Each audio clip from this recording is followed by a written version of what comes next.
Have you ever had a problem, but you were too afraid to ask for help from others due to fear of judgment?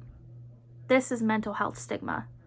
Mental health stigma is very prominent in today's society, unfortunately, and has negative effects on the lives of so many with mental disorders and struggles. In fact, according to an article published by Ritchie, Roser, and Oritz Ospina in 2017 entitled Suicide, and published on Our World Data, 800,000 people globally commit suicide every year. This rate can be decreased if we learn how to be kind to one another in order to end the stigma. Ending the stigma and being kind, all we have to do in order to end the mental stigma is to be kind to one another.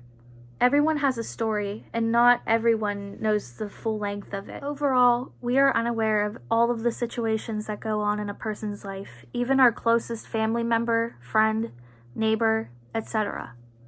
That's why it is important to be kind to everyone that we meet, and to be able to help them and support them when they need us the most. Even a smile or a wave on the street can affect someone's whole mood and whole day. Another important step in ending the stigma is to promote going to therapy rather than judge people for doing so. According to Cal Maritime Academy, in an article titled 10 Reasons Why People Don't Go to Counseling, written in 2021, it is important for people to start promoting therapy rather than having a stigma around it, because therapy is a very important tool in helping those overcome their mental struggles. There are 3 main stigmas that prevent people from going to therapy and seeking help for their mental struggles and disorders, according to the American Psychiatric Association. A public stigma, which is when people are afraid of what others think of them for going to therapy or having mental health issues.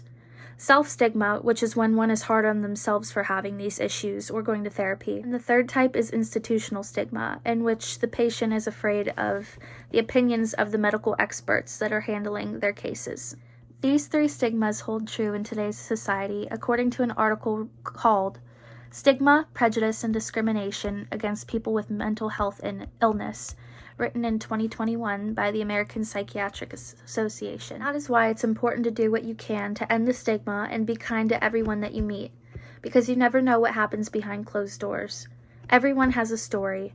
It is important to increase self-esteem rather than to decrease it, and to let the person know that is struggling that they have self-worth beyond belief. By being kind, you can save lives. We do not want another repeat of 2019, when more than 47,500 people died from suicide. That's 1 death every 11 minutes. With your help, we can get those that are struggling with their mental health the help that they need in order to be better and live happier lives. And that is why mental health stigma is important to demolish. Here's my note card.